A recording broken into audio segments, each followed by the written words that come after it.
6 hours later, and I'm still thinking about this movie.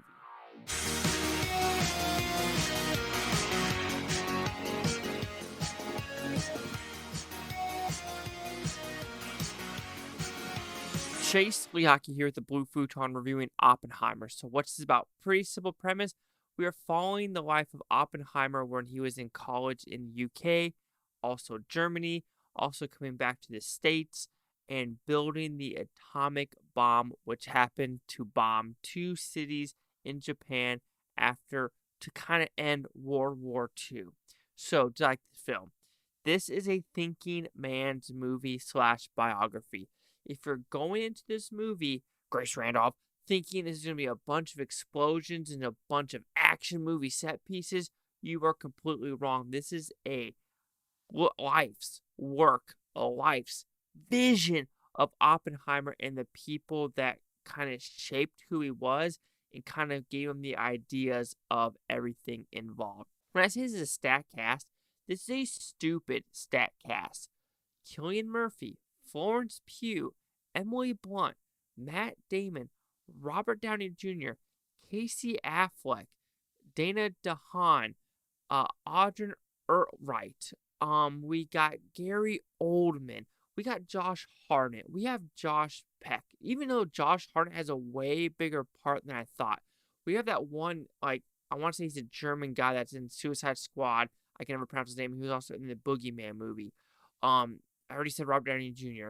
You have you have Rami Malek. You have Kenneth Branagh. It just keeps coming to mind, like, next person. And the next person. Who's this next cameo? Who's this next cameo? Which that is kind of fun in this movie, but fantastic through and throughout. And so when we talk about a movie as a whole, it is juicy. It makes you think. It makes me go want to find this book and read about it. After this movie, I literally went on Google and said, Hollywood versus fiction Oppenheimer. What is real? What is not? This Lewis Strauss character that's played by Robert Downey Jr. Is everything that happened to him and what he did at Oppenheimer true? Who knows? Also, Jason Clarke's in this movie. He plays a big part at the third half of the movie.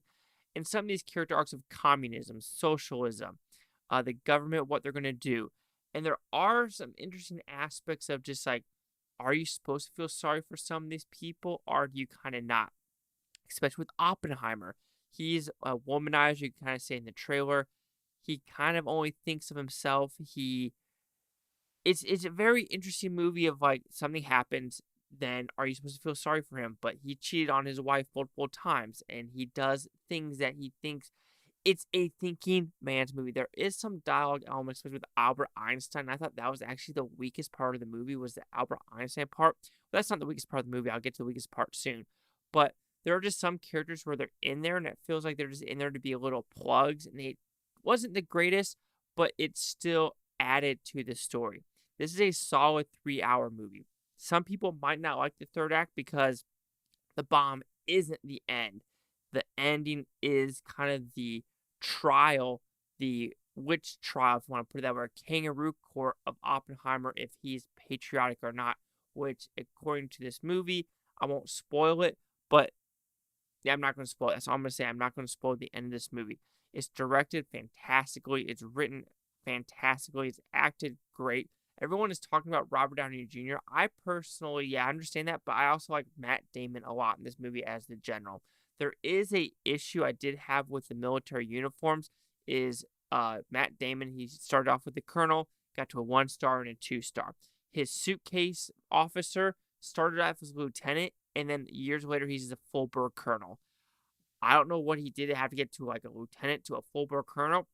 He's a second lieutenant, his first lieutenant, then you have to go to a captain, then you got to go to major, then you got to go to lieutenant colonel, then you got to go to colonel. Think about that. That is about a 16-year career at a minimum. I don't know how they're doing the 40s through in it and throughout, so I could be wrong. And it does talk about, it does bring Pearl Harbor into this. And I know a lot of people are going to look to this and be like, oh yeah, patriotism and everything like that. But when you look at the world like it was in the 40s with, Stalin, then you have the Italian communism. And it does bring about that how each communism state is different each country. Of course, India communism is different than German, the UK, Russia, United States. This is different everywhere you go. And I do wish it talked about that a little bit more. Not about the communism part, but just I know there were some history lessons of like what Truman and, like I said, uh, Robert Downey Jr.'s character. But yeah, I know it's a 3-hour movie, but it's like I want more history, and I don't know if you can actually do that.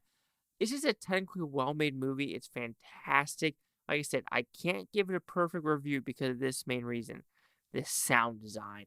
I don't know if it's design or mixing, but the IMAX theater I had, there was, I would say, about 15 to 20% of the movie where either the score was overpowering or the sound effects were overpowering, and I couldn't hear a damn word some of these people were saying. I was like, what did Cillian Murphy just say?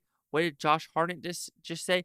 And it was very noticeable in the first 15 minutes of the film. I was just like, oh God, please don't be like this. But it does get better, but it does this roller coaster ride of this sound mixing isn't the greatest in this movie. Like, the sound effects were great when it was on screen, the explosion, but when I'm trying to understand the dynamic of the dialogue versus the mixing, it doesn't work at all.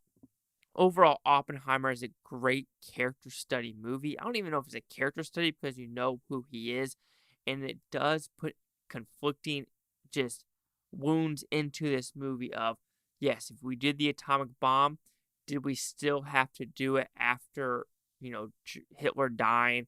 And I still think yes, because Pearl Harbor and then the Russia and still spies. And to this day, there's still spies in the U.S. and China with that dynamic. And Christopher Nolan does say, hey, it's kind of happening in today's day and age too. And you could bring up Russia and Ukraine. Will Russia use nuclear weapons against, Ukraine? Who the hell knows? So it does bring a lot of interesting things to light overall. But overall, Oppenheimer, it's a great movie. It's something I could watch again, probably more at home, because I think I need to watch it on my sound speakers to actually hear the dialogue and everything happening.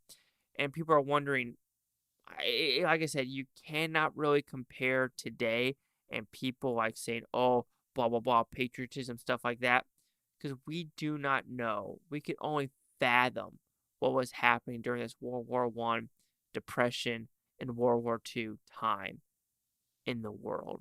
So Oppenheimer will receive a 4.5 out of 5 Blue Futons. It goes at 90%.